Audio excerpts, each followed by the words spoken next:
This meeting is being recorded.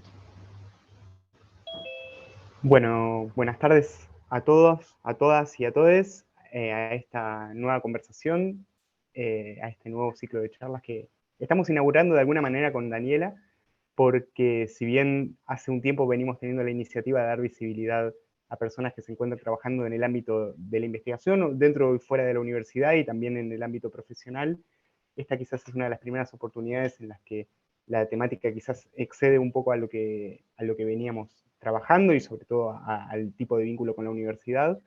Y no obstante nos parecía que era muy interesante la charla como para perder la oportunidad de justamente tenerla en el marco de nuestra universidad y sobre todo también de dejar un registro de ella. Esta charla está organizada por la agrupación MU de estudiantes y graduados de la Universidad Nacional de Quilmes, que también es conducción del claustro graduado del Departamento de Ciencia y Tecnología en particular.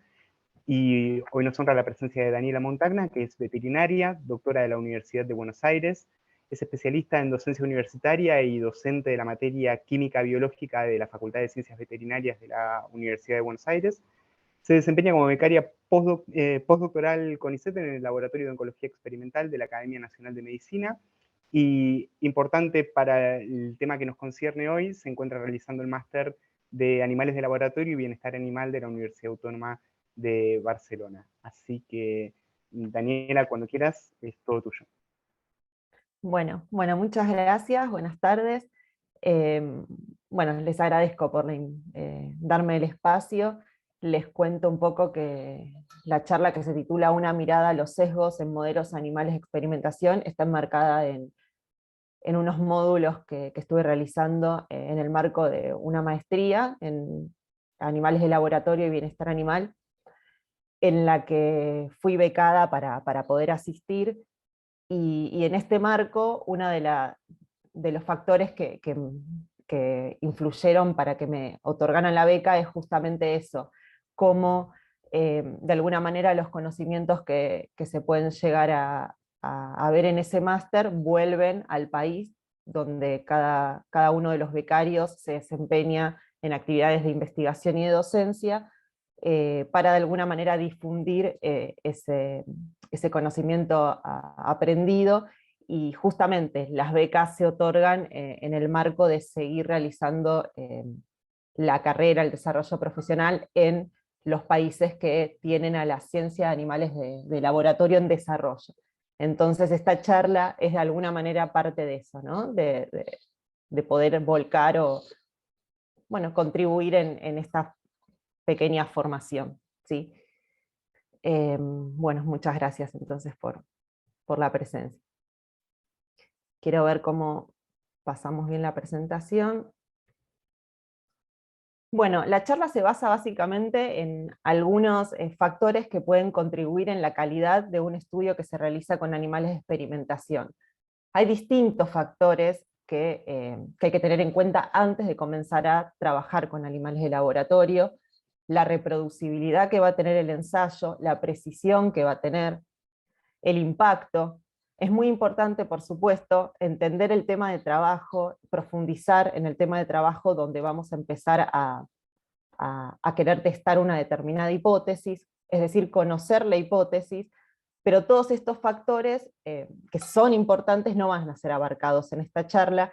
En esta charla vamos a hablar básicamente de la validez interna. Vamos a suponer que se ha reflexionado sobre todos estos aspectos, sobre el tema de trabajo, sobre si vale o no vale la pena el experimento que estamos intentando llevar adelante, si se va a poder reproducir, si va a ser preciso, si va a tener un impacto y si se va a poder extrapolar a la población. La validez interna es otra de las características que influyen en el resultado de ese estudio con animales de laboratorio, y va a estar totalmente amenazada constantemente por la posibilidad de que se produzcan sesgos en el desarrollo del experimento. Es decir, la validez constantemente nos impulsa a mejorar nuestros procedimientos internos para evitar que errores sistemáticos bueno, influyan en la calidad final de ese modelo experimental.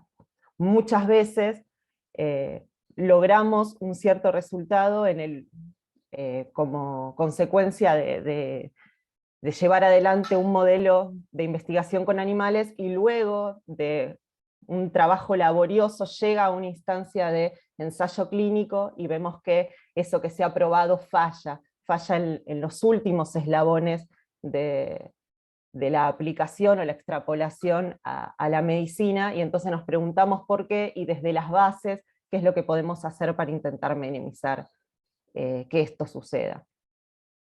Entonces los sesgos son justamente errores sistemáticos y pueden llegar a ocurrir en cualquiera de las etapas del desarrollo de un modelo de experimentación con animales, desde la selección de los individuos que se vayan a utilizar, la realización del estudio en sí mismo, la detección o la cuantificación de los resultados, el reporte de los resultados, y a lo largo de todo el experimento la posibilidad de que se excluyan individuos o se pierdan animales por diferentes motivos. A lo largo de toda la charla vamos a hacer uso de una serie de preguntas o cuestionamientos que fueron publicados en un trabajo que propone utilizarse como una herramienta para evaluar el riesgo de sesgo en los estudios con animales. En este trabajo se propone una especie de cuestionario en donde se pueden ir respondiendo a una serie de preguntas según la posibilidad de cometer un error sistemático en cualquiera de estos momentos durante la realización del estudio. Entonces estas preguntas, que llamamos preguntas de señalización, van a indicar, si respondemos que sí, un bajo riesgo de cometer un sesgo; si respondemos que no, indican un alto riesgo de sesgo, y una gran cantidad de preguntas muchas veces se responden con poco claro o indefinido. Esto lo vamos a ver cuando veamos algunos ejemplos sobre papers donde directamente hay información que no sea clara, y entonces hay todo un amplio rango de grises en donde el riesgo de sesgo incluso no puede ser determinado. A lo largo de toda la charla vamos a hacer referencia entonces a estas escalas. En primer lugar, entonces, está el sesgo de selección. El sesgo de selección va a ocurrir al comienzo del experimento, cuando debemos asignar a los sujetos en el estudio, tanto a los grupos controles como a los experimentales. Si tenemos, por ejemplo, un grupo de ratones que van a ser seleccionados y subdivididos en distintos grupos experimentales, lo que podemos ver es que, dependiendo de cómo asignemos al grupo control y al grupo tratado, podemos llegar a tener diferencias de las características de base de cada uno de estos grupos. En este ejemplo esquemático vemos que el grupo control tiene individuos que se parecen mucho entre sí, pero que difieren de alguna manera al grupo tratado. Esto, que muchas veces no lo podemos ni siquiera caracterizar, porque acá vemos algo en apariencia física de los distintos ratones en los dos grupos, muchas veces tiene que quedar de alguna manera explicitado. ¿Por qué? Porque muchas veces ni siquiera somos conscientes de estas diferencias de base sobre las cuales partimos. Es muy difícil, parece que quizás son todas diferencias menores. Muchos de estos ejemplos podríamos llegar a pensar, bueno, es menor este cambio, es menor este factor también es menor, pero la sumatoria de factores a lo largo del experimento es lo que puede llegar a hacer la diferencia, y lo peor es que no sabemos o no tenemos noción de qué tan grande es el impacto de cada uno de estos pequeños factores que pueden estar influenciando el estudio. Entonces acá tenemos un ejemplo de asignación de los animales en los grupos controles y experimentales, y bueno, lo que vemos es que primero se seleccionan, en este caso, simplemente manualmente a los sujetos que van a formar parte del grupo experimental, y luego los otros sujetos que van a pertenecer al grupo control. Esto es algo que quizás todos podemos hacer sin darle demasiada importancia, ¿sí?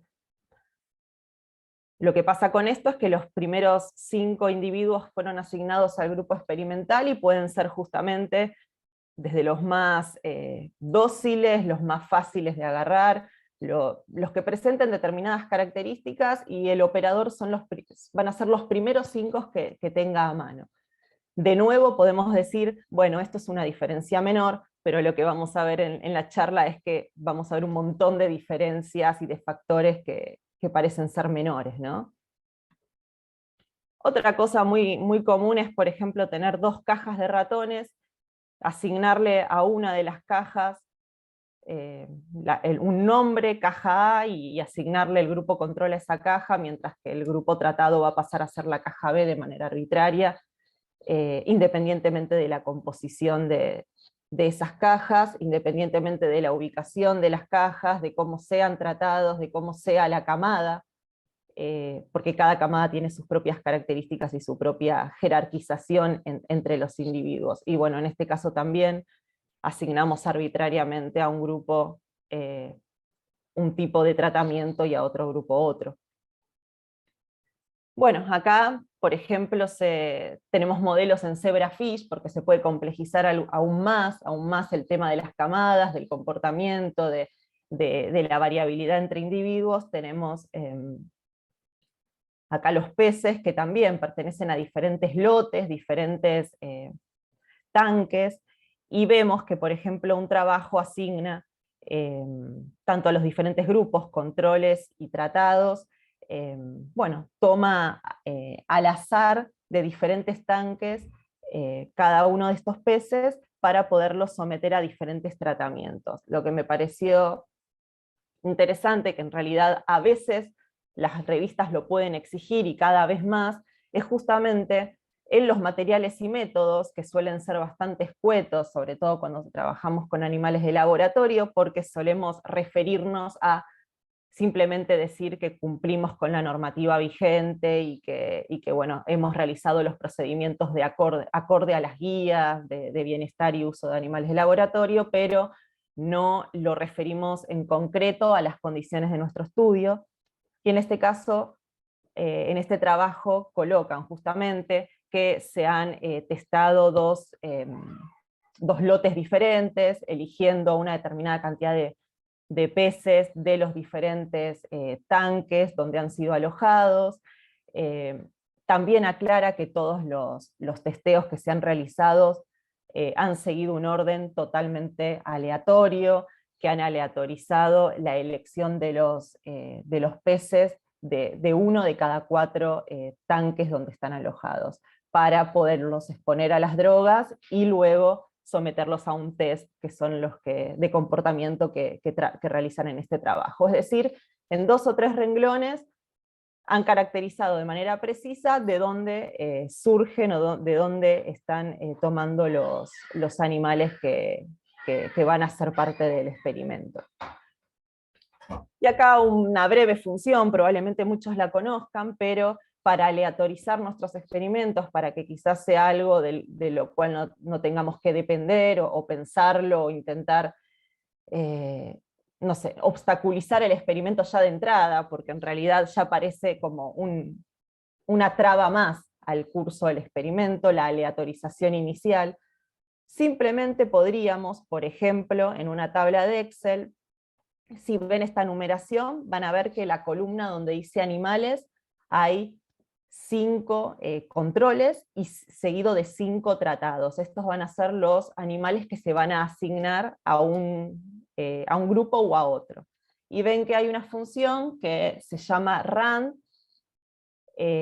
a través de la cual se puede aleatorizar el orden en el cual se van a asignar los animales. Y simplemente poniendo igual rand, van a ver que, y enter, ven en la segunda columna, si no me siguen o quizás es medio confuso me dicen, pero van a ver que poniendo esa función y poniendo enter va a aparecer un número aleatorio al lado del primer control. Si desplazamos hacia abajo el cursor, con esa misma fórmula se le va a asignar un número aleatorio a cada uno de los individuos que están en esa columna, ¿sí? van a ver 0.95, 0.64, 0.099. Bueno, cada uno de los sujetos tiene asignado entonces un valor al azar.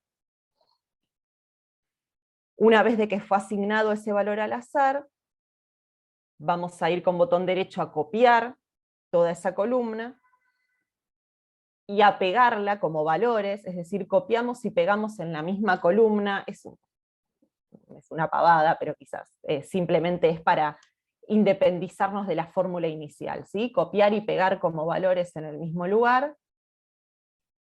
Y lo que van a ver abajo, en la captura de pantalla de abajo, es que vamos a aleatorizar u ordenar esos animales en base a ese número asignado. Entonces, ven en la parte derecha que vamos a donde dice Sort and Filter, Custom Sort,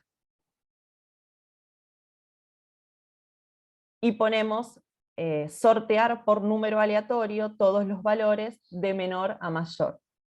La charla después queda grabada, es algo muy menor, pero lo que quería mostrar es que simplemente entonces se van a ordenar los animales en base al número que se les fue asignado por Excel, y que entonces sabemos que el primer ratón que tomemos de la caja va a ser el control, el segundo en este caso va a ser un control también, el tercero que tenemos va a corresponder al grupo tratado, cuarto, quinto y sexto, y a propósito la aleatorización me dio de esta manera, parecen muy seguidos, van a ser controles y el resto van a ser tratados. Es algo que no lo decidimos nosotros, sino que lo aleatorizamos mediante el sistema. Y de hecho se puede describir de esa manera en materiales y métodos, que se ha utilizado un orden, un método de selección aleatorio de los sujetos. Y basándonos entonces en lo que dicen los trabajos, una de las preguntas que hablan del sesgo de selección es si los investigadores describieron un componente aleatorio en el proceso de generación de las secuencias, y en este caso si hicimos referencia a una tabla de números aleatorios o si usamos un generador de números aleatorios por la computadora. En este caso sí, por lo tanto esto indica un bajo riesgo de sesgo, al menos en este nivel. Ejemplos de enfoques no aleatorios en este punto pueden ser la asignación según la preferencia del investigador, asignación basada en un resultado de pruebas de laboratorio previas, asignación según la disponibilidad de la intervención. Muchas veces, por ejemplo, si el tratamiento consiste en realizar un procedimiento quirúrgico y la persona que realiza el experimento está en un determinado horario en el laboratorio, y bueno, probablemente empecemos por el grupo experimental, esos 5 ratones van a ser asignados en el momento en que venga la persona que haga el procedimiento quirúrgico, y los controles van a quedar después, digamos, se van a adaptar al horario de la persona que va a realizar el procedimiento. U otro tipo de secuencias, fechas de nacimiento, criterios de par-impar, alguna otra regla basada en el número de la jaula, en el número de animal. Y por otro lado, los grupos fueron asignados con características similares entre sí desde el inicio del estudio, la edad, el sexo, el peso, y valores basales de los resultados que puedan ser de interés. No todas las características son cuantificables y relevantes para la variable, pero puede ser que algunas sí. El peso puede tener que ver, muchas veces tenemos que, por disponibilidad de animales, utilizar varias camadas para un experimento, entonces bueno, va a coincidir que justo una camada más pequeña o más joven pertenezca a un grupo, y una más de mayor peso o de otras características termine siendo asignada a otro grupo experimental por una cuestión de que estaban en diferentes cajas, probablemente. Bueno, son cuestiones que muchas veces nos pasan. Y otra de las cuestiones que pasan es si fue adecuado el momento de la inducción de la enfermedad. En muchos de los modelos que nosotros utilizamos tenemos que, como punto de partida, inducir una enfermedad. Por ejemplo, inocular un número de células tumorales y generar un tumor a partir de esa inoculación. Entonces, muchas veces tenemos que inocular el tumor a todos los ratones, previamente a la aleatorización, y eso está bien, es decir, independientemente de dónde van a estar ubicados, si van a ser controles o tratados, a todos se le induce el tumor de la misma manera. Y en algunos otros casos, la enfermedad se puede llegar a tener que inducir después de aleatorizar. Por ejemplo, hay algunos casos en donde hay que dar factores, por ejemplo, nutricionales o lo que fuese preventivos, por ejemplo, no sé, una nutrición diferente, y luego inducir la enfermedad y evaluar entonces esa nutrición diferencial, cómo afecta. Hubo un caso, por ejemplo, en desarrollos de modelos de pancreatitis, se le da previamente una dieta diferente a un grupo y al otro, y luego se induce la pancreatitis. Bueno, la persona encargada de inducir la enfermedad tiene que trabajar a ciegas y desconocer qué tratamiento, qué dieta recibió cada animal antes. Son pavadas, pero en realidad cuando trabajamos solos, cuando una sola persona es la que se lleva a cabo todos los aspectos del mismo experimento, esto se empieza a complicar. Y bueno, lo mismo, si fue cegada la asignación de los animales a los diferentes grupos y trabajamos solos o hay una segunda persona, muchas veces necesitamos a una tercera persona simplemente a modo de árbitro para ese momento puntual del experimento que codifique la asignación a cada uno de los grupos. Entonces el sesgo de selección lo vemos acá, en las diferencias, en este caso físicas o de apariencia entre el grupo control y el grupo tratado, distinto de lo que podemos llamar variabilidad. Lo que puede suceder es que dentro de cada uno de los grupos haya diferentes características de base, y que esto de alguna manera represente en mayor o menor medida las características variables de la población en sí. Esto es contemplable, puede darse de esta manera. Muchísimas veces se recomienda no utilizar, por ejemplo, un solo sexo para evaluar diferentes aspectos, utilizar los dos, entonces utilizar tanto machos como hembras, utilizar animales más jóvenes como más gerontes, y en este caso todo esto hace a la variabilidad en última instancia, de la población humana a la que se le pretende extrapolar los resultados de este experimento.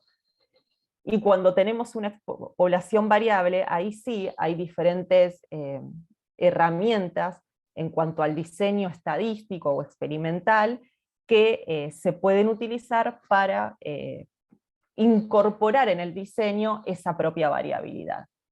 Hay distintos diseños, como en bloques, diseño de cuadrado latino, donde contemplan en la propia diagramación del experimento esa variabilidad con la que ya contamos.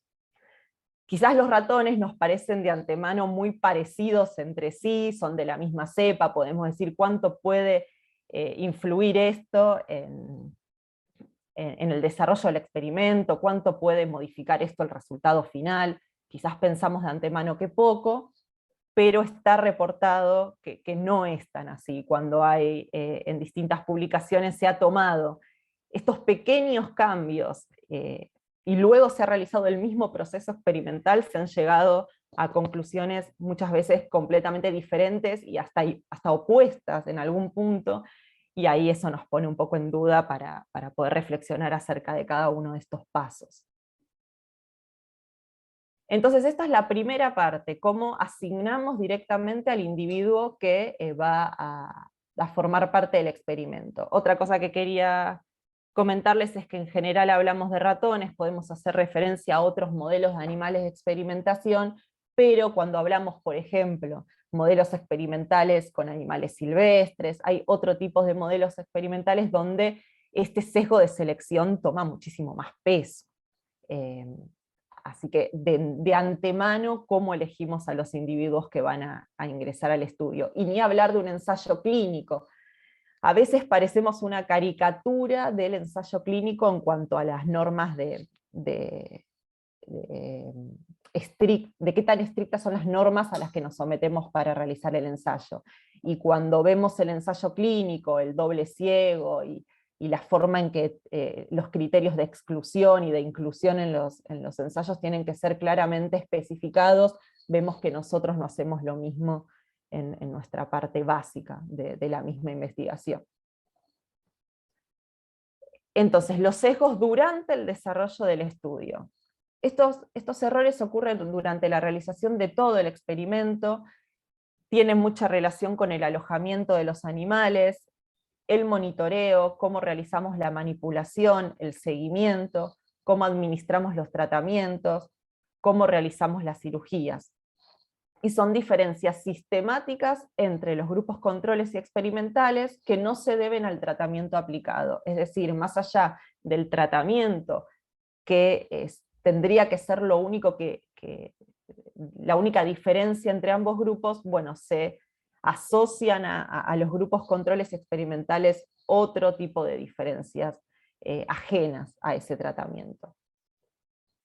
Y acá vemos, por ejemplo, en lo que tiene que ver con la ubicación de las jaulas, vemos que hay una disposición dentro de la sala donde trabajamos con animales, vemos las luces, vemos dónde están las fuentes de calor o de ventilación, la puerta que está relacionada con la entrada y salida de personas. Bueno, va a haber distintos estantes, distintas jaulas y distintas localizaciones cerca o lejos de esas fuentes. Y acá lo que podemos ver es que si nosotros ubicamos al tratamiento A en el estante superior, el B en el intermedio y el control abajo, estamos sesgando dentro del procedimiento, porque de antemano estamos condenando el control a una distinta luminosidad, una distinta temperatura, al control que está más alejado de la puerta, una cierta influencia del estrés y de la presencia humana que no tienen los que están más alejados. Es decir, hay toda una serie de factores, y los roedores, en este caso hablamos de roedores, son muy sensibles a todos los factores ambientales, los ciclos de luz, de nocturnidad, sus momentos de actividad, la secreción hormonal, todo está en función de esto. Así que no es algo menor. Y uno de los puntos para no sesgar entonces sería que todas las cajas estén distribuidas en o en el mismo estante, o aleatorizando controles y tratados en diferentes posiciones. Entonces, según este mismo trabajo, la pregunta es si se alojaron los animales al azar durante el experimento, y si es poco probable que la medición del resultado esté influenciada por no alojarlos aleatoriamente. Entonces, en este caso sería sí, se alojaron al azar, y esto indica un bajo riesgo de sesgo si estuvieron mezclados. Si estuvieron mezclados, o el extremo de lo no sesgado sería que vivieran juntos en la misma jaula, y entonces tenemos una jaula en donde conviven tanto ratones tratados como controles. Entonces, en ese caso, las condiciones a las que están sometidos son idénticas. Y ejemplos en donde no se utiliza un enfoque aleatorio es, por ejemplo, cuando se estudian grupos experimentales en varios lugares. Por ejemplo, un grupo en un laboratorio o en un estante, el otro grupo en otro laboratorio, en otro estante. En este caso es difícil imaginar que estén en diferentes laboratorios, pero grandes animales, en modelos experimentales que involucran animales de granja, animales silvestres ni hablar, estas cuestiones pueden nuevamente ser más evidentes. Y los procedimientos. En este caso, hago los procedimientos, hago las inoculaciones a sabiendas de qué es lo que estoy inoculando y a quién. Y probablemente si hago el experimento sola, sí. Probablemente yo sepa el ratón de la izquierda si es un ratón control experimental, y el de la derecha cuál es. Por dónde están ubicados, por el tipo de droga que le estoy administrando. Probablemente si soy yo sola, si yo soy la que preparo esa droga, la que lo vaya a inocular y la que monitorea el seguimiento de cada uno de estos ratones, sepa cuál es cuál.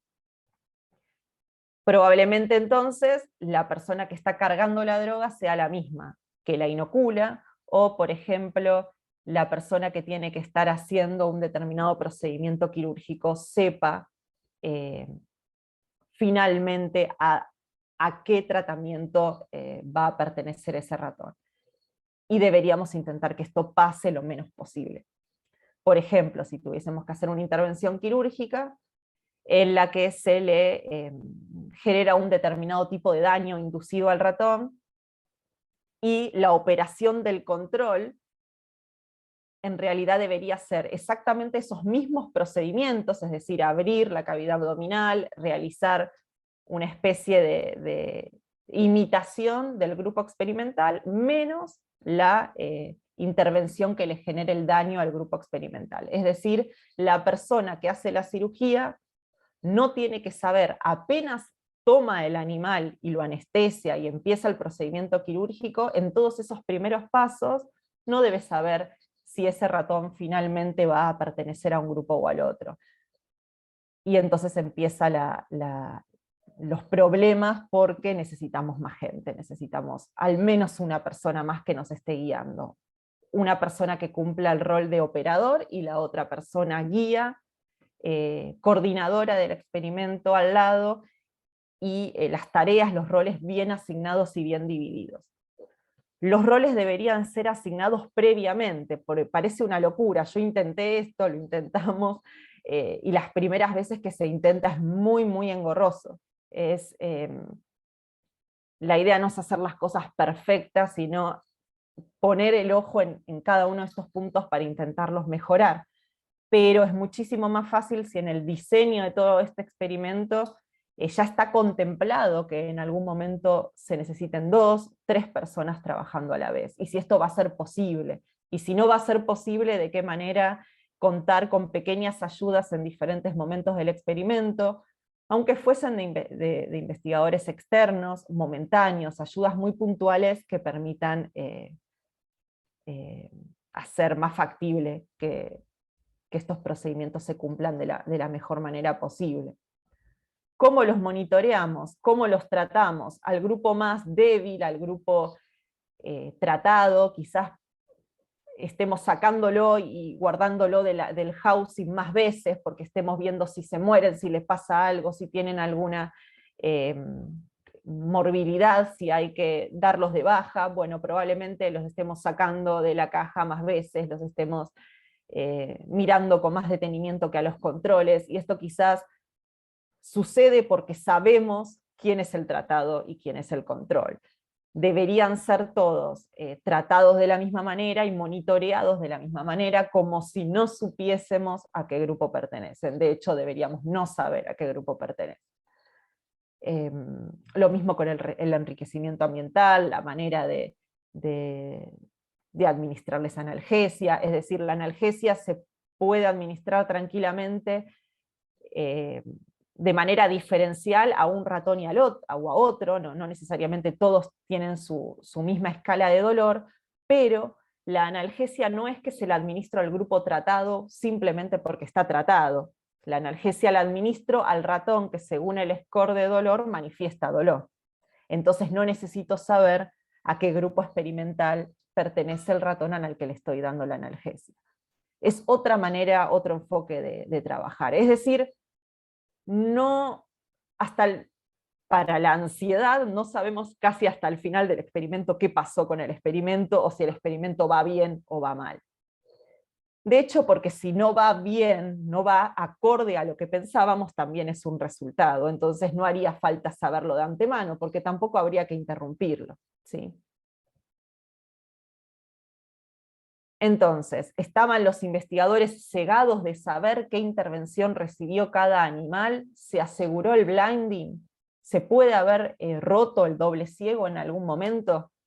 Entonces, las tarjetas de identificación deberían estar codificadas, tener una apariencia idéntica, los envases de las drogas numerados simplemente y ser idénticos, y para esto necesitamos alguien que los numere y alguien que aplique la droga. Las circunstancias relevantes durante la intervención deben estar especificadas y ser similares en ambos grupos. ¿Qué significa esto? Que, como decíamos, si el investigador que realiza las cirugías está de 9 a 11, entonces los experimentales son tratados de 9 a 11, y en los grupos controles me quedan para las 4 de la tarde, porque no llegué a tiempo a intervenirlos en el mismo momento que los experimentales, y entonces las condiciones a las que fueron sometidos cada uno de ellos han sido totalmente diferentes. Esto no consta en ningún lado. Podemos empezar por anotarlo. Quizás si no hay otra alternativa que proceder de esa manera, tener registro o constancia de que esto se ha realizado de una manera y no de otra. Y quizás hacia el final del experimento ver qué relevancia pudo haber tenido esa diferencia. Y las condiciones de alojamiento, como vimos, que estén aleatorizadas. Ejemplos donde no se cumple el doble ciego, cualquier tipo de etiquetado, cualquier tipo de condición de alojamiento de las que vimos, no aleatorizada, ya sabiendo en qué caja está cada grupo experimental. Que el individuo que diseñe el experimento sea el mismo que lo conduce y sea el mismo que lo analiza después. Que las circunstancias en las que se intervenga no sean similares en ambos grupos. Entonces, distinto momento de la administración de un placebo o de la droga, o cuando los instrumentos utilizados para una intervención sean diferentes entre el grupo experimental y el tratado. Muchas veces nos pasa que si va a haber un animal que va a recibir el tratamiento, bueno, usamos el mejor instrumental, la mejor calidad de los insumos, puesto en el grupo que más nos interesa. Y el control, si tenemos de alguna manera que elegir quién paga el ahorro del material, o bueno, en realidad vamos a poner los esfuerzos, los insumos y el mejor instrumental en el grupo que más nos interesa, consciente o inconscientemente, pero esto sucede, o tenemos tendencia a que nos ocurra.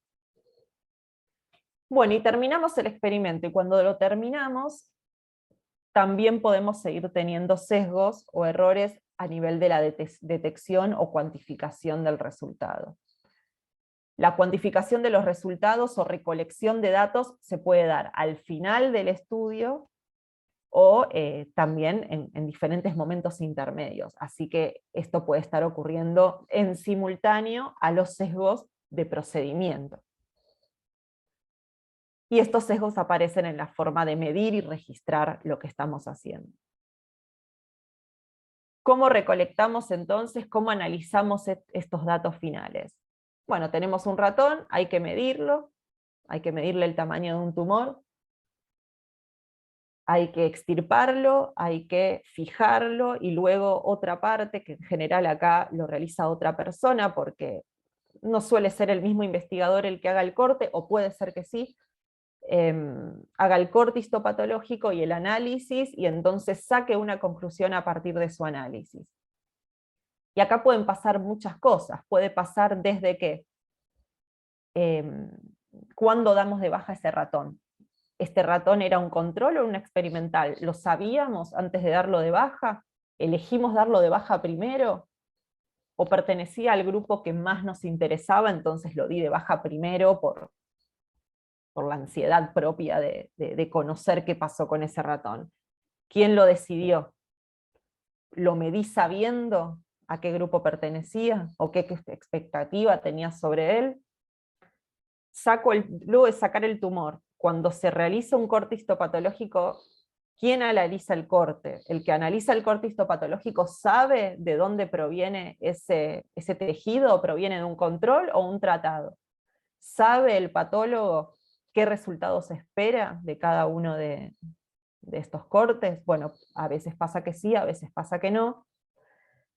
El patólogo analiza todo el grupo control primero, es decir, 5 controles primero, y luego al día siguiente o a los 3 días, cuando tiene tiempo, termina de analizar el resto de las muestras provenientes de los experimentales.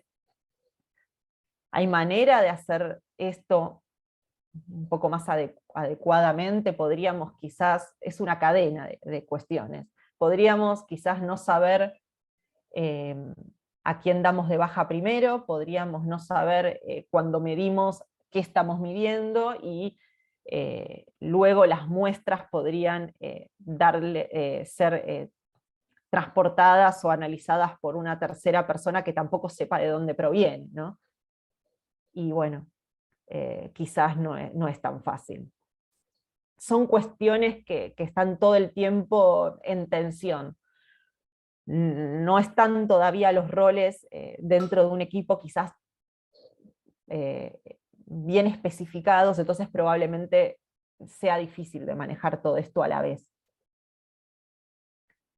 Entonces, ¿se aseguró el blending del evaluador de los resultados?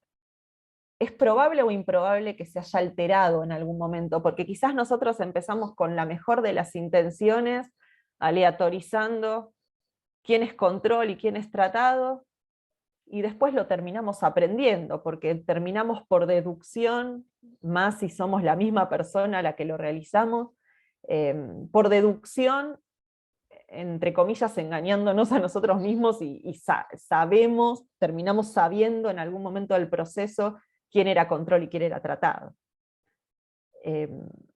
O por ejemplo, los animales fueron seleccionados al azar para determinar el resultado, es decir, empezamos a procesar, cuando tenemos que realizar una eutanasia y procesar los órganos, empezamos por los controles primero y luego los tratados, o hacemos al revés, nos interesan más los tratados y entonces empezamos primero, y cuando todo el equipo que está trabajando está recontra cansado, al final del día toca procesar a los controles y lo procesamos de la misma manera, con los mismos recaudos que quizás tomamos cuando recién comenzamos a trabajar.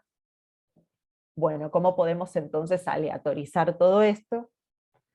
Que lleva mucho trabajo, muy engorroso, todo el tiempo tenemos que estar anotando sobre qué animal estamos trabajando, porque si estamos aleatorizando todo a todos los niveles, y el riesgo también de equivocarnos por esto es también más alto, entonces esto no debería poder hacerse de cualquier manera, habría que diseñarlo de antemano.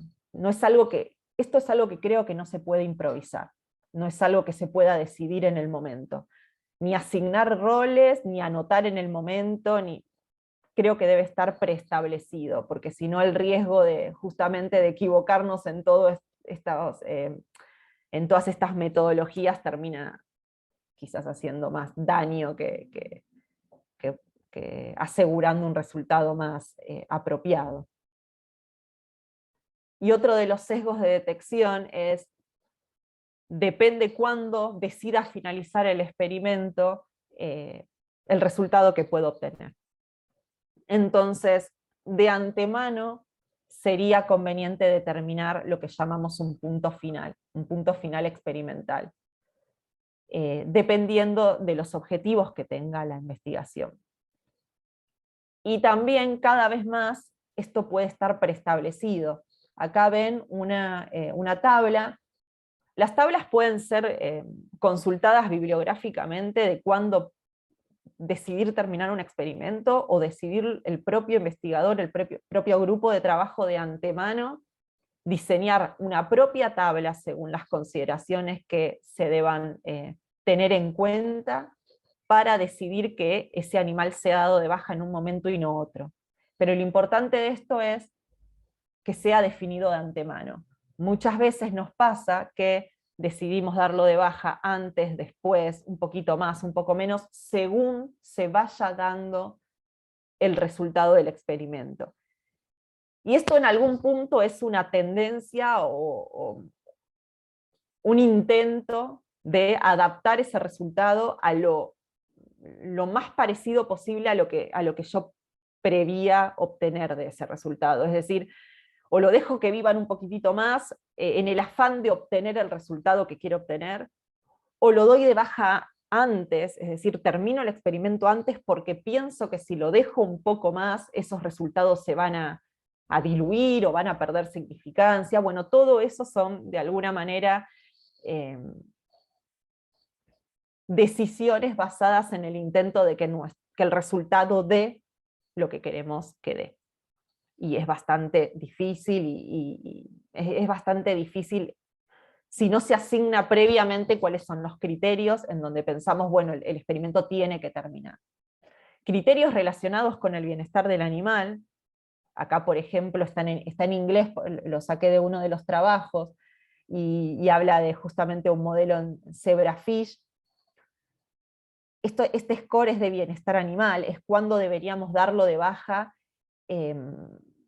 por sus características de pérdida de calidad de vida, de alguna manera, el consumo de alimento, las características físicas, las características del nado, la manera en que nadan.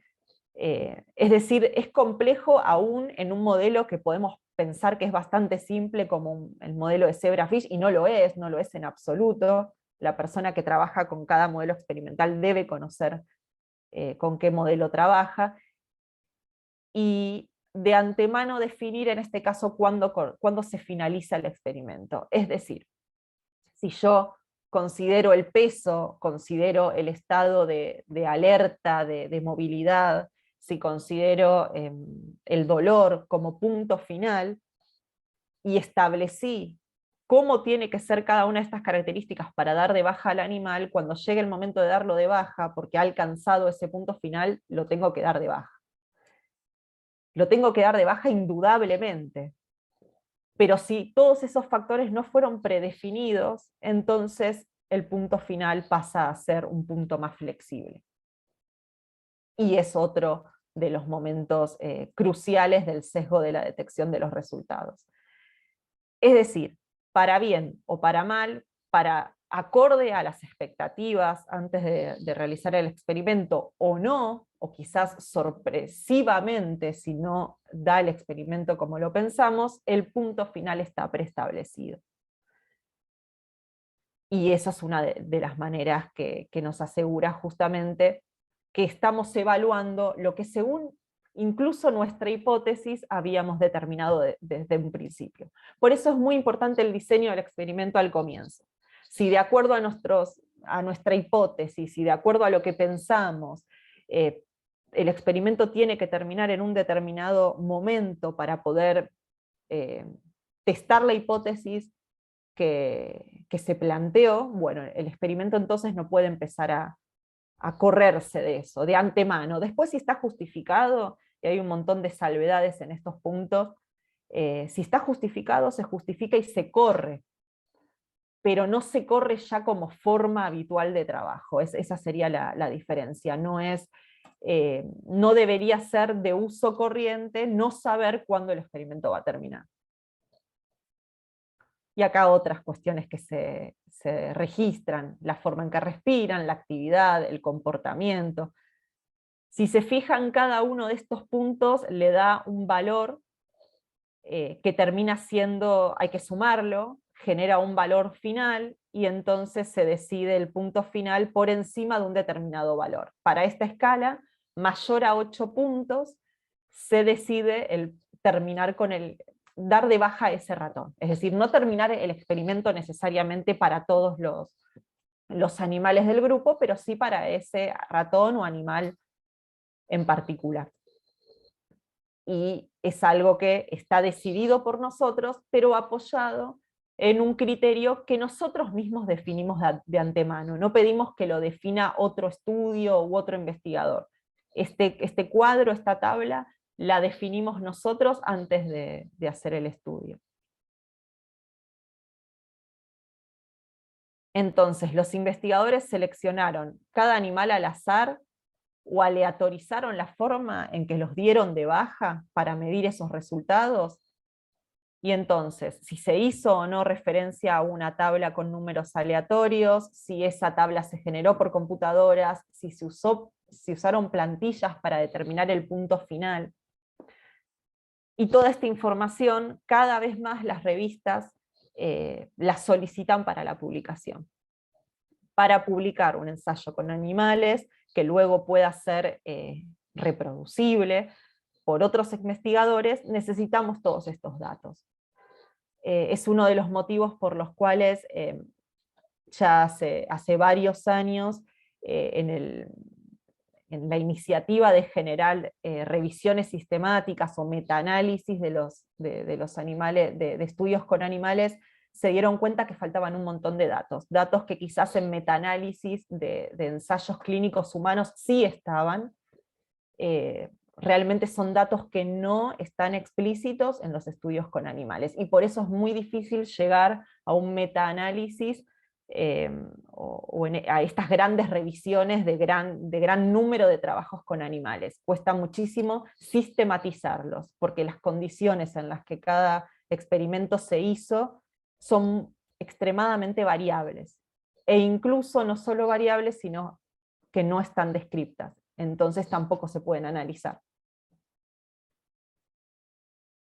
Entonces, para minimizar los sesgos durante todo el procedimiento y en la detección de los resultados, lo que se nombró muchísimas veces fue aleatorizar lo más posible, el doble ciego y el trabajo en equipo. Creo que es lo principal, porque las dos primeras puntos no se pueden abordar si no hay dos o más personas trabajando sobre el mismo experimento. Creo que más que nada en lugares puntuales de cada experimento, las intervenciones tienen que estar realizadas por más de una persona. Puede ser un asistente, puede ser un ayudante, puede ser un colaborador externo que en ese determinado momento sea convocado para contribuir en una parte del trabajo. Bueno, y ahora viene la última parte, que son los últimos sesgos, los sesgos cuando hay pérdidas de animales y los sesgos en las publicaciones. Yo no sé si alguien quiere, no estoy viendo el chat, pero quizás si hay alguna pregunta o algo, o si quieren que se pueda charlar hacia el final. Daniela, por el momento no tenemos preguntas en el chat, salvo que a partir de esta invitación que vos haces haya alguna que aparezca en los próximos minutos. Así que si querés podés seguir avanzando y reservamos todo eso para el final de la charla. Te interrumpo de última si aparece alguna en este momento. Sí, perfecto, solo porque son diferentes partes del proceso y quizás haya algo antes. Pero bueno, hacia las últimas dos partes tienen que ver con esto, con cómo se pierden los individuos a lo largo de los ensayos y cómo se reportan los ensayos realizados. Entonces, la pérdida o exclusión de animales durante el estudio puede pasar a lo largo en cualquier momento, y esto va a generar en mayor o menor medida datos incompletos. Y el problema, más allá de que haya pérdida de sujetos, es cuando este número de abandonos o los motivos por los cuales se descartan animales son diferentes entre el control y el grupo experimental. Y acá hay un pequeño video ilustrativo donde vemos en qué consiste esta exclusión, o cómo puede afectar esta exclusión de animales. Vemos que hay dos grupos, el experimental y el control, con alguna enfermedad. Vemos que el control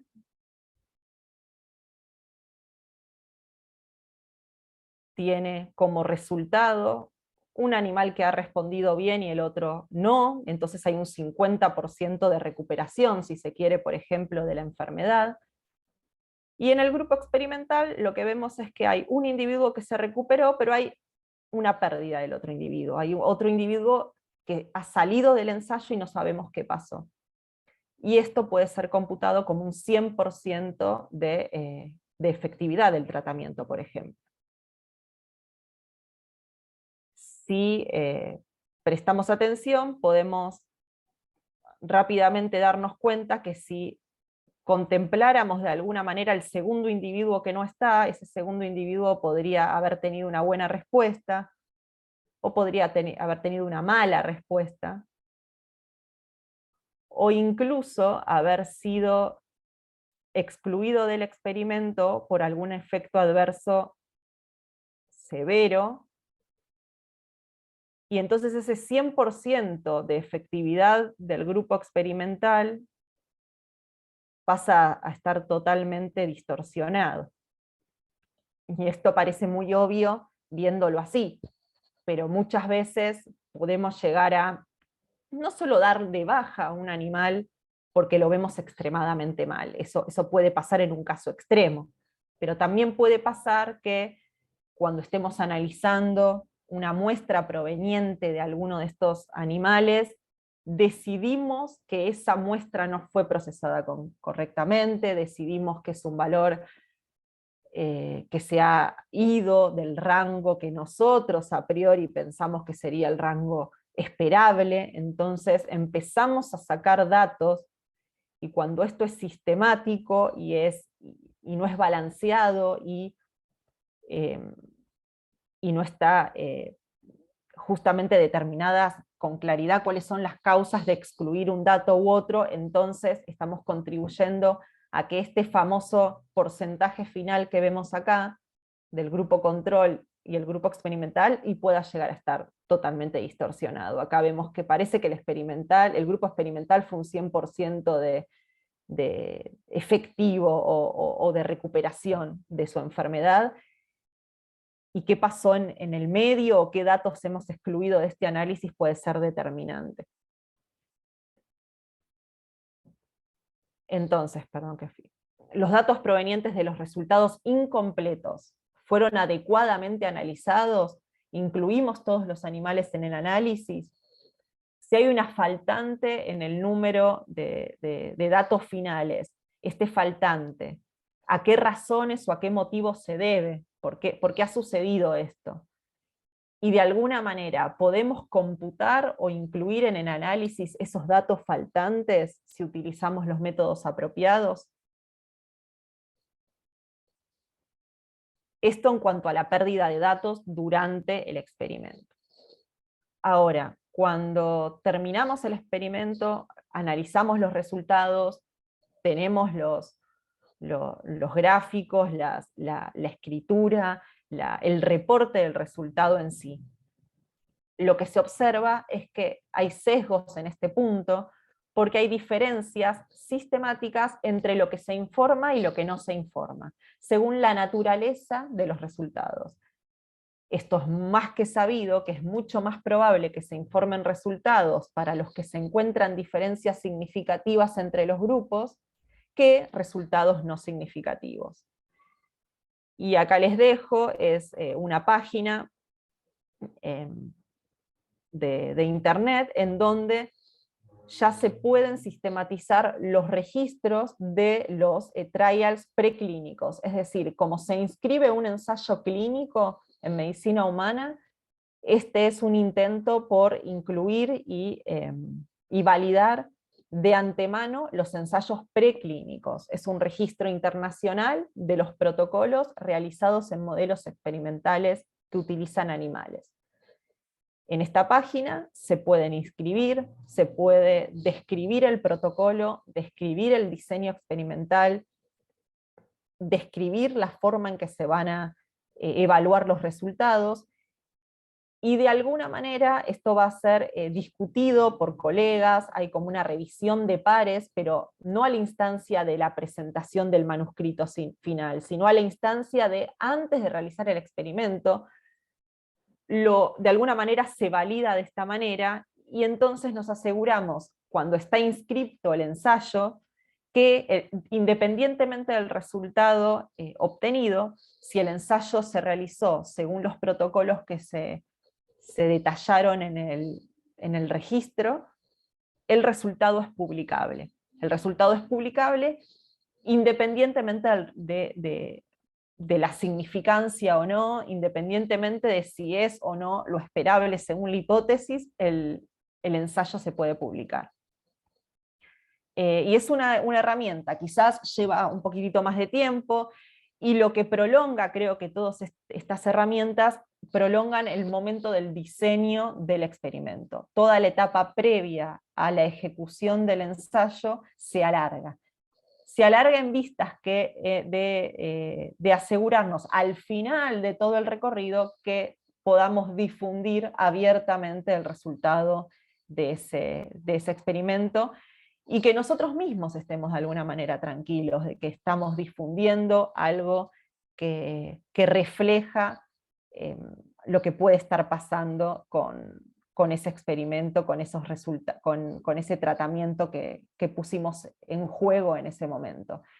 Porque a veces ni nosotros mismos sabemos las pequeñas alteraciones generadas por cada uno de estos factores que están influenciando el resultado. Entonces, el artículo final, el manuscrito, ¿está libre del reporte selectivo de los resultados? Los autores pusieron a disposición el protocolo y todos los resultados del estudio en el manuscrito, y cada vez más los revisores pueden llegar a solicitarlo, y cada vez más es válido poder incorporar en un gráfico, poder incorporar en algún párrafo dentro de la sección de resultados, cuando las cosas no arrojaron diferencias significativas, ¿sí? Si hay un resultado que no ha generado una diferencia entre los grupos, también poder reportarlo.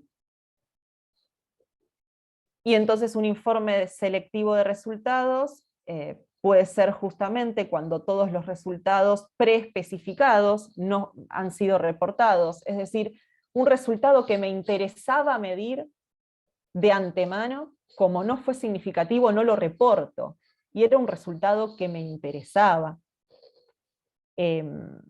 Cuando se informaron resultados utilizando mediciones o métodos alternativos que no han sido especificados previamente en el protocolo, es decir, quizás como no alcancé una significancia estadística, o como no vi el resultado que quería ver utilizando otro método, utilizo un método alternativo que sí me lo muestre, que sí evidencia una diferencia entre los grupos, pero no informo el método con el que yo contaba en primer lugar. Siempre hay un método descripto que es el principal, que es el de mayor relevancia. Bueno, quizás si ese primer método no arrojó el resultado esperado, lo reemplazo por un segundo método, pero no informo el anterior. Y cuando algunos resultados que se informan no quería informarlos previamente, es decir, en lugar de informar lo que yo quería ver según la hipótesis que se planteó, como lo que pretendía ver no lo vi, informo algún otro resultado secundario que sí fue lo que vi. Y no hay problema quizás en informar resultados que complementen, que agreguen, que den detalles, y que quizás no fueron inicialmente pensados de esa manera. Son datos que el propio estudio arrojó, pero eso no quita que no se informe el resultado principal que previamente fue preestablecido en el estudio. El resultado que se pretendía informar se debe informar por más que no haya sido significativo. Y lo mismo, el informe del estudio no incluye resultados claves que se esperaría que hubiesen sido informados y que por algún motivo no están. Todos estos puntos en rojo indican un alto riesgo en el sesgo en este punto, en el sesgo de lo que se publica, y en definitiva lo que se difunde a otros investigadores que quizás están en el intento de desarrollar el mismo modelo o están en el mismo camino en el testeo de una misma hipótesis en una misma temática, y que todo esto puede obstaculizar a un tercero o promover el desarrollo de los experimentos de un tercero. Es decir, no solamente es una cuestión individual, sino que tiene mucho de comunitario, a qué resultado final y qué es lo que estoy reportando al final. Creo que todo esto va en contra del tiempo disponible, en contra de los tiempos que se imponen, y acá vienen en las últimas diapositivas todos otros factores que también pueden estar sesgando los experimentos, que son externos, y que justamente son los que hacen que no trabajemos con el tiempo debido, y que no nos tomemos el tiempo para diseñar, para discutir, para reevaluar, para volver para atrás en cada uno de estos pasos cuando consideramos que hay algo para revisar. Seguimos simplemente adelante porque hay poco tiempo. Más que nada la charla tiene que ver con eso, no es una charla que invite a juzgar el trabajo del otro, aunque sí lo hace, pero también juzga mi propio trabajo, así que no me preocupa, no es algo que malintencionado, pero creo que invita a esto, a ver en qué momentos tenemos que tomarnos más el tiempo para hacer las cosas de otra manera, o por lo menos debatirlo entre todos. Entonces, ¿estaba el estudio aparentemente libre de otros problemas? Libre de, por ejemplo, contaminaciones, combinaciones de medicamentos, la calidad de las drogas que se utilizan, los reactivos que se utilizan, la disponibilidad del instrumental correcto, la mejor manera de hacer las cosas. Los financiadores, ¿estuvo libre el estudio de una influencia inapropiada de las personas que lo financian? ¿O de las personas que tengan algún tipo de interés porque el estudio dé de una determinada manera u otra? ¿Estuvo libre de errores en la unidad de análisis? ¿Qué estoy analizando? ¿Estoy analizando un ratón de una caja? ¿O si toda la caja tiene ratones tratados de la misma manera? En definitiva, esa caja es una unidad de análisis. Al final, todos esos ratones fueron parte de un grupo control, entonces esa unidad de análisis vale 1. Y ahí se empieza a dificultar el análisis posterior. Entonces, ¿estuvieron ausentes riesgos de sesgo en el diseño? ¿Se consideraron aumentar el número de animales de las muestras en los grupos controles y experimentales para reemplazar las pérdidas que estuvieron presentes en el estudio? Entonces, algunos puntos para pensar: experimentos donde los animales reciben otras drogas además de las drogas que se quiere evaluar, intervenciones en partes del cuerpo dentro de un sujeto, por ejemplo, usar un ojo, por ejemplo, para un tratamiento ocular, un ojo como experimental y el otro ojo como control, y después no realizar el análisis adecuado que contemple que estoy hablando de 2 ojos del mismo ratón. Cuando, bueno, lo que ya nombramos, cuando todos los animales que reciben la misma intervención se enjaulan juntos, pero el análisis se llevó a cabo como si cada animal fuese una unidad experimental. Y todo lo que tiene que ver con los riesgos de sesgos por el diseño experimental.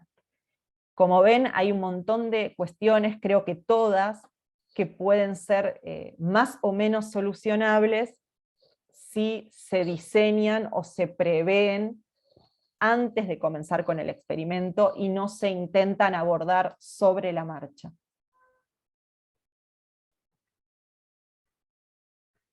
Bueno, esta es la tabla finalmente en la que se basó toda la presentación. Es un artículo científico donde cada uno de estos ítems, a modo de checklist, se enumeran para describir y para revisar si fue más o menos probable que haya habido un riesgo de sesgo en cada punto del experimento. Bueno, y esto es todo entonces. Muchas gracias por escucharme. Cualquier pregunta o debate es bienvenido. Bueno, Daría, muchísimas gracias por la presentación. Sé que es un latiguillo decir que fue muy interesante, pero es que de verdad fue muy interesante. Y en ese sentido te quiero acercar un par de preguntas mientras también esperamos por las llegadas de otras. Veo que algunas ya hay en el chat. Ay, ahora estoy intentando volver a verlos que no veo nada. No te preocupes que las tenemos a mano. Pero algo que te quería preguntar, que me queda un poco quizás pendiente de la primera etapa, es si existe de alguna manera alguna ponderación sobre los tipos de sesgos. Por ejemplo, si es más incidente sobre el resultado final un sesgo que fue aplicado durante las primeras etapas de la implementación del protocolo, o si tiene más incidencia sobre el resultado final un sesgo aplicado al análisis del resultado, o si alguno de ellos es por lo menos más común dentro de de la praxis relacionada al uso de animales? Bueno, es muy buena la pregunta, porque en casi una de las partes que omití de colocar es que en estas tablas hay un montón de asteriscos donde dice a evaluar por el grupo de investigación el peso del sesgo correcto, dónde va a estar puesto el ojo, por decirlo de alguna manera. Como decíamos, quizás el sesgo de selección de los individuos, en donde aparentemente si me aseguré que hay camadas, si partieron de la misma camada, si aleatoricé la selección y tomé una o dos medidas, ya me aseguré de tener controlada toda esa primera etapa, pero si es un trabajo de experimentación en animales silvestres, la cuestión puede ser determinante en ese punto, muchísimo más que en otros, o en animales, como también dije, de granja o animales de zoológico, alojados necesariamente en diferentes lugares, porque no hay manera de establecer un alojamiento común en ese punto, entonces hay que tener mucho cuidado con esas diferencias ya de entrada, pero sí, depende muchísimo de eso, de sentarse a mirar cuál es el modelo en el que estoy trabajando y establecer cuáles son los puntos críticos. Creo que no cambiamos todo el tiempo de modelo experimental. El que trabaja quizás en un modelo permanece en ese modelo con cierta variabilidad, pero dentro de ese modelo a lo largo de su proyecto de investigación, y creo que puede dedicarse a conocerlo más en profundidad. Bien, y la otra pregunta que tenía es quizás un poco más personal. Yo me imagino que sobre la base de haber tenido noción sobre la existencia de estos sesgos, eso ha influenciado también tu forma de trabajar y de aplicar las metodologías de trabajo, de análisis. ¿Hasta qué punto es mentalmente sostenible eso? Porque me imagino que también es estar viendo el sesgo todo el tiempo No, en claro. el que podés recaer. Sí, creo que es enloquecedor, pero la primera parte, para que sea un poco menos enloquecedor, es hablarlo y para mí hacerlo explícito. Si todos hablamos de que nos pasa todo el tiempo esto, quizás sería hipócrita decir a mí no me pasa más, porque de hecho no es así, pero trabajo con la mentalidad de que me pase cada vez menos. Y creo que si hay una persona al lado que trabaja a la par, de hecho hay gente acá en esta charla, eso ayuda, saben que ayuda muchísimo, porque en cuanto te descuidaste y que ya está la otra persona, creo que es a todo nivel, pero a este nivel puntualmente importantísimo la otra persona. O simplemente, en vez de querer salir del esquema de querer controlar todo el experimento, porque quizás me vuelvo loca porque quiero controlar todo el experimento, pero si la aleatorización de la primera etapa corre por cuenta de un colaborador, y eso ya no depende de mí, y así como determinadas cuestiones, o si sé que una vez por semana va a haber alguien externo, un tercero que va a evaluar cómo están los ratones, bueno, ya esa revisión, ese monitoreo no depende de mí tampoco, y entonces se puede alivianar mucho. Bien, voy a pasar a leerte algunas de las preguntas que tenemos en el chat, pero Sí. antes decirte, me quedo con la conclusión entonces de que para que sea mentalmente sostenible es importante el trabajo en equipo, y me parece Es que algo está buenísimo. personal, creería que sí. Creería que Pero sí. claro, claro. Bueno, acá una de las compañeras, Paula, dice lo siguiente. Buenas, muchas gracias por la charla, fue súper interesante. Quería consultar en cuanto al punto de finalización del experimento, más allá de apegarnos al criterio elegido, ¿hay algún criterio que tienda a introducir menos sesgo? Por ejemplo, me imagino que el dolor puede ser un poco subjetivo para evaluar, incluso si lo hace la misma persona. Sí, el dolor sí es subjetivo, y si lo hace la misma persona que sabe lo doloroso que puede ser un tratamiento respecto del control, y sí, voy a tender a pensar que si la enfermedad es dolorosa y no la estoy tratando, voy a tender a pensar que los controles van a tener dolor antes. Y no siempre es así, porque hasta puede pasar que el mismo tratamiento termine no solo no resultando, sino haciendo progresar al cuadro, y entonces el foco de dolor terminaba siendo más importante en el experimental que en los controles. Entonces, primero, si lo tiene que hacer el propio investigador, creo, por una cuestión de de que es la persona que los está mirando, y entonces sí usar ciertos parámetros que están bien protocolizados de cuándo el animal está sintiendo dolor.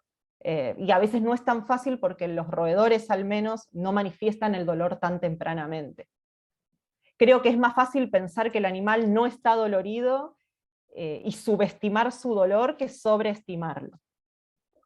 Perdón, ¿puedo acotar algo acá? Hola, Daniela. Sí. Perdón. Hola, Mucho gusto. ¿qué tal? Excelente tu charla, me encantó, y quizás te vuelvo a escribir para preguntarte un montón de otras cosas. Ningún problema. Igual Pero siempre aclaro que que estoy aprendiendo y que creo que estamos aprendiendo. todos aprendemos siempre, y el día que no aprendamos más nos podemos empezar a dedicar a otra cosa. Pero solo quería comentar que yo estoy en la Psicoal de la Facultad de Medicina, y hace pocos años salieron algunos trabajos justamente para ratones, para roedores en general, que hacen, justo para lo que decía Pau, una escala de muecas. Entonces, si bien sigue siendo subjetivo, porque es difícil a veces ver cada ratón, si por ejemplo uno puede ver por una escala, según cómo tiene los bigotes, si tiene más hinchadito o no la nariz, las fosas nasales, si hay secreciones o no y demás, una escala de muecas en la que puede estimar si el dolor es moderado o es severo, y a pesar de que uno ya los va conociendo y medio que ya sabes que está quietito, que está ahí, que está en el fondo, que está el pelo y demás, quizás para el que está empezando está muy bueno saber, o sea, esto no hace tanto tiempo que son del 2000, 2015, por ahí, pero y cada vez hay para más especies. Entonces, para el que está empezando me parece que está buenísimo como para tener una idea de qué mirar en el ratón. Nada, solo esa acotación. Sí, las escalas de Grimas, creo, Grimas Claro, Scale, sí. y de hecho sí, para felinos, para caninos, sí, y es la forma de, justamente está dentro de las planillas para registro de dolor, como hay que hacerse el ojo, eso está bueno, de ver un ratón normal, sano, clínicamente sano, a ver cómo realizo la puntuación de ese animal para después poder ir, como todo, al que manifiesta dolor y poder discriminar entre los grises. Pero está muy bueno. O sea, no pensar que le duele o no le duele porque me pareció. Sí. Y tampoco esperar a que esté casi moribundo para asumir que le duelen. Y no sé si la pregunta, faltaba algo más de esa pregunta. Tenemos un par más de preguntas, pero una de las compañeras, creo entender, estaba pidiendo la palabra para hacerla en voz alta. Si ese es el caso, Marina, dale para adelante. Sí, dale. Gracias. Pensé que después de las preguntas. Bueno, primero felicitarte, Dani, la verdad que excelente. Me parece como una charla básica, imprescindible para que reciban todos los becarios o la gente que comienza a trabajar con ratón. Me parece que la verdad que debería ser al comienzo de la formación científica, porque es como parte de la correcta aplicación del método científico cuando trabajamos con animales, utilizar toda esta información que estás dando, así que ya te comprometeremos para que algo hagas en el instituto respecto a eso. Sí. Después, respecto al punto final, ¿no? Por un lado tenés aquellos experimentos donde el punto final se define, digamos, por las condiciones de morbilidad o un punto final humanitario, que uno le llama. Yo me preguntaba, para aquellas situaciones donde tenés que también elegir un punto final, pero que no hay una enfermedad, no hay un sufrimiento. Por ejemplo, pensaba una inmunización, estás evaluando dos trials de vacunas, ¿no? Dos distintas fórmulas, y que tu criterio de evaluación son los anticuerpos. Entonces, bueno, el animal en teoría va a estar sano en todos los grupos, y uno por ahí puede decir, bueno, yo voy a ver, por ejemplo, cuando veo la diferencia, ¿no? Entonces digo, bueno, los sangro a los 7 días, los sangro a los 14, los sangro a los 21.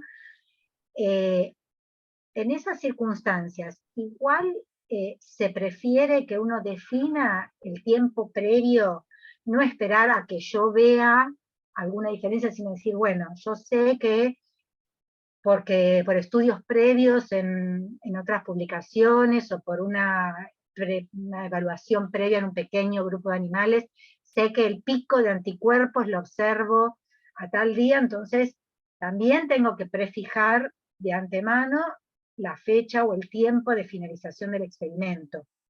Esa es la pregunta concreta. Si uno puede ir viendo en la marcha y decir, bueno, después veo, o si también es recomendable fijar una fecha y decir, bueno, yo en esa fecha, si ahí no vi diferencia, y bueno, no hay diferencia. No esperar a ver, y en ese sentido, bueno, nada, espero tu respuesta y después sigo otro comentarito. Sí, a lo que en realidad se sugiere dentro del SICUAL y demás, se sugiere primero si bibliográficamente lo que se quiere reportar tiene una fecha aproximada concreta en algunos otros trabajos previos, tomar ese dato. Y también los experimentos pilotos sí son válidos en ese punto, experimentos mínimos de aproximación. Hablamos de todo, de prefijarlo y de establecerlo con la mayor exactitud posible a priori, cuando ya el experimento es completo, con el N completo, y que se espera que arroje un resultado contundente, por sí o por no, y reportable.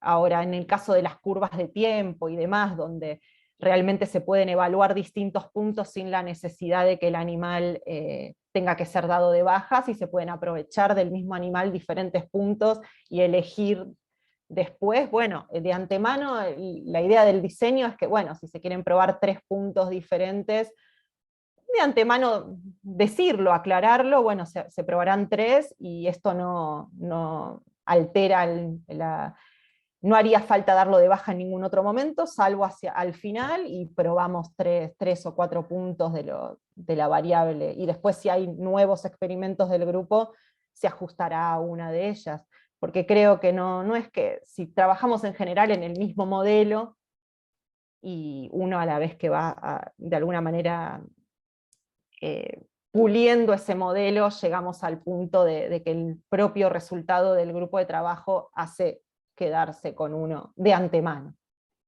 Y no estaría mal. Igual por lo que toda tu charla me parece que el consejo o la recomendación es tratar de pensar todo de antemano lo más posible. No sé si todo, pero por lo menos prever y pensar todas las situaciones desde el principio hasta el final del experimento, preestablecidas, ¿no? Tratar de preestablecer todo lo que dijiste, pero como sentarse y planificarlo bien detenidamente todos los más detalles posibles.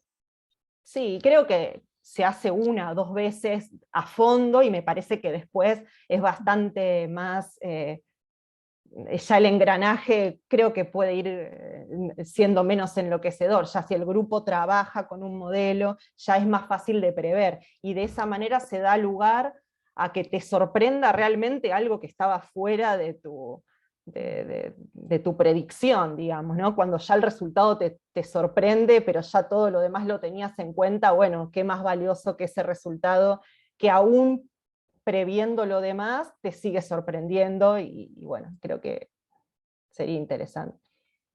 Bien, gracias Dani. No, gracias a vos, Marina. Daniela, te paso una pregunta de la compañera Mercedes que dice: muy interesante la charla, yo quería consultar si hay alguna guía establecida del score relacionado con el tratamiento específico que se usa en los animales. Digo, porque por ejemplo, algunas veces externamente los animales aparentan estar normales pero están sufriendo. Score de Si dolor, necesitas que... entonces. En este caso A si ver. bien no lo explicita, entiendo que sí, que se refiere a eso. Concretamente lo que dice es correlacionado con el tratamiento específico que se usa en los animales. Sí, dolor, sí. Ahí me aclara Mercedes que sí. Que es score de dolor. Sí, de score de dolor muchísimos. Una de las compañeras que hablaba de la escala de Grimas, que es justamente el dolor en las facciones faciales de los animales, es uno de los scores, pero que en general se combina con un montón de otras cuestiones clínicas que hablan del estado del sufrimiento, y cada vez más incluyen la parte del comportamiento en los scores.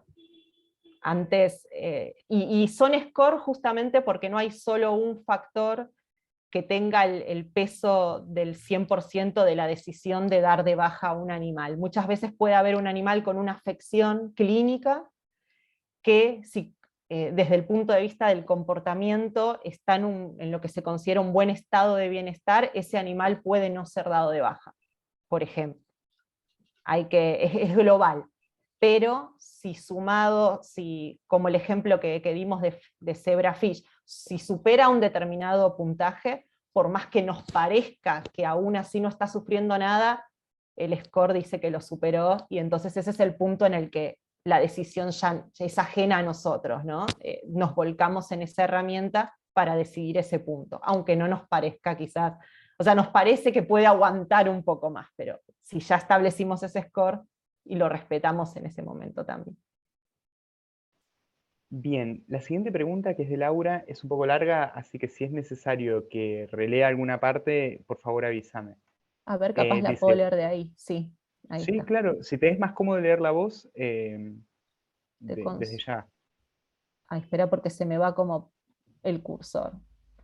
Te consulto respecto a la definición de unidad experimental en el estudio. Por ejemplo, con ratones es más fácil de definir. Si uno tiene 6 ratones control y 6 experimentales, tiene 6 unidades experimentales por grupo. Pero, por ejemplo, cuando hablamos... Ay, se me fue. Lo tenés más cerca como para ver la Sí, fin. claro. Dice, cuando hablamos de células, mucha gente considera que si tiene 3 wells de células, cada well es una unidad experimental, mientras que otra gente considera que 3 wells de células son una réplica técnica y que el experimento debe ser repetido 3 veces, para de esta manera tener 3 unidades experimentales con sus 3 respectivas réplicas técnicas y así poder aplicar una estadística más sólida. ¿Cuál es el criterio que vos recomendás al respecto? Y bueno, por ejemplo, si hablamos de células pero combinados con animales, lo que hablaban de los ratones que dice, sí, es más fácil. Claro, 6 ratones son 6 unidades experimentales, pero si esos 6 ratones justo estaban en la misma caja, tratados de la misma manera, de la misma camada, y difieren completamente de los experimentales que están en otra caja y demás, ya esos 6 ratones, que en principio son nuestras unidades experimentales, pasan a ser solo una. Y ahí hay un problema. Quiere decir que deberían estar en diferentes lugares, diferentes cajas, bueno, con lo que habíamos hablado. Eso por un lado, con el tema de ratones y de forma de... Y después con las unidades experimentales in vitro, y muchas veces, por ejemplo, se obtienen células de algún órgano del ratón, por ejemplo, y se las cultiva. En los cultivos, y se evalúa diferentes cosas. Por ejemplo, en un cultivo que proviene de un ratón, ese cultivo, ese well que proviene de ese ratón es una unidad experimental, pero a su vez como réplica técnica, ese mismo ratón puedo sembrar varios wells provenientes de ese ratón y promediarlos, por ejemplo. Y ahora el cultivo de células provenientes de un segundo control, de otro ratón, y será mi segunda unidad experimental, salvo que alguien quiera aportar algo al respecto. Veo un mensaje ahí. Sí, que es de Laura agradeciéndote por la respuesta. Claro, o sea, los wells que provienen del mismo ratón y no son diferentes unidades experimentales. Te hago otra pregunta respecto a esto. Un poco pensando en mi modelo, en uno de mis modelos experimentales, que yo tomo, hago un cultivo primario de células cardíacas neonatales, y para eso tomamos en general 20 ratones, o 20 corazones. De los 20 ratones, puleamos todo, y a partir de ahí hacemos 20 wells, no sé, los que alcancen. En ese caso,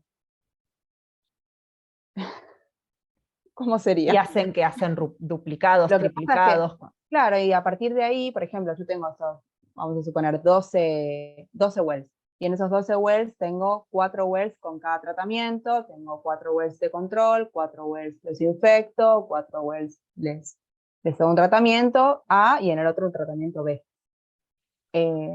Porque es muy difícil obtener... Es que no son independientes estos wells, o sea, provienen de la misma provienen unidad de los mismos experimental. 20 ratones, son 20 en total, y todos Pero es mezclados. una unidad experimental, pues están Claro. puleados. Están puleados porque no hay chance de obtener a partir de un solo corazón de ratoncitos, obtener células y ponerlas en uno solo. Necesita que haya mucha cantidad y que estén todos pegaditos para que mantengan las características que tienen, que después siguen latiendo en la plata y demás, como que necesitan estar todos pegoteados. En ese caso, sería una sola unidad experimental. O sea, nosotros en general lo que hacemos es, ese experimento lo hacemos entre 3 y 5 veces, en diferentes momentos, y eso es lo que tomamos como. Pero, nada, eso, me surgió Y esta creo duda. que está bien, no, y creo que está bien porque difícil sería pensar que el experimento termina, por más linda que sea la diferencia, con una sola Claro. vuelta. No, imposible. No. Entonces de ahí Posible. creo yo de la repetición. Y es un tema Claro. lo engorroso, porque a veces sí, necesitar tanto para uno solo, porque pero sí, porque no hay manera de individualizar Claro. el cultivo. Es todo un cultivo, por más que provenga de 20 ratones, lamentablemente. Claro, entonces, bueno, por eso estamos bien Sí, hasta ahí. creería Bien. sí que sí. Bien. Gracias. No, al contrario. Hay un poco un estímulo de neurosis generalizada después de No, la charla. Y igual me es preguntan a mí, inevitable. pero pueden todos hablar y opinar, obviamente, ¿no? Pero no solo para pensarlo, son cuestiones. Con alguien hablaba de, claro, esta es una charla de modelos animales, pero también en algún punto es extrapolable a cualquier experimento. Ay, creo que está Con muteado. metodología. No trabajo en metodología experimental, no trabajo con animales mucho menos, trabajo de forma teórica y a partir de la charla me doy cuenta de un montón de sesgos que introduzco, sobre todo cuando uno está el factor siempre del resultado esperado, ¿viste? Y cómo eso puede condicionar al análisis del resultado propiamente dicho. Y pensaba también hasta qué punto es difícil a veces de tener este tipo de precauciones cuando está tan ponderado el resultado positivo por sobre el negativo al momento de publicar. Es complejo eso, porque por un lado, desde el punto de vista científico, tiene todo el sentido pensar en la no inducción de sesgos, y por otro lado, suena hasta inconveniente en algún punto, por una cuestión de esto que vos también decías, de la inmediatez, de la velocidad con la que necesitas el resultado, lo que mencionaba recién la compañera respecto de la cantidad de repeticiones, es un montón porque además implica un costo en términos de recursos. Es complejo, digamos, de llevar a cabo una visión desesgada del experimento.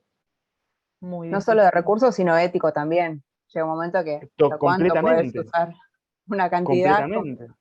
y siempre estamos como ahí en el medio, ¿no? Es decir, bueno, lo suficiente como para que sea real, pero no excederse tampoco. Siempre la línea es como re delgada. Bueno, pero con respecto a eso que decís, está otro de los puntos que está por fuera, ¿no?, de esta charla, pero es cómo validás el modelo, incluso desde el punto de vista ético, para considerar que vale la pena. Bueno, lo que en la primera diapositiva, aparte de la validez interna del propio experimento, es la validez externa, el impacto, la posibilidad de extrapolación a la población que tiene alguna afección o algo, no sé, cardiológica, lo que sea que estés estudiando, si el modelo es válido externamente, y entonces el costo y beneficio de trabajar con el modelo animal, bueno, el beneficio supera todas estas cuestiones. Eso también es como otro tema, el tema ético, ¿no? Bien, Dani, creo que no tenemos más preguntas. Por supuesto, aprovecho esta oportunidad para invitar a alguien que se haya quedado con alguna duda y hasta este momento no se haya animado a compartirla, que lo mencioné ahora. Pero bueno, en principio agradecerte un montón. Fue muy interesante de verdad la charla. Creo que nos quedan a todas las personas que participamos de ella un montón de reflexiones sobre nuestra propia praxis en el día a día.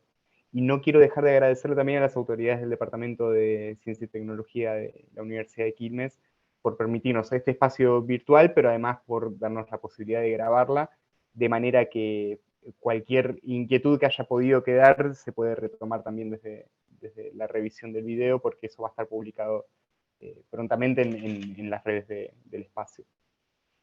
Sí, Em, muchas gracias por bueno, estar interesados en la charla.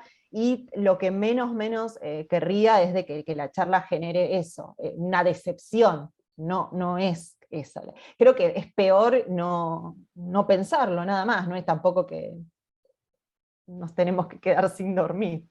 no, no, no, Creo que al ya revés. estamos sin dormir. Por eso, no, al revés. Creo que, bueno, fortalece mucho más el trabajo. Perfecto.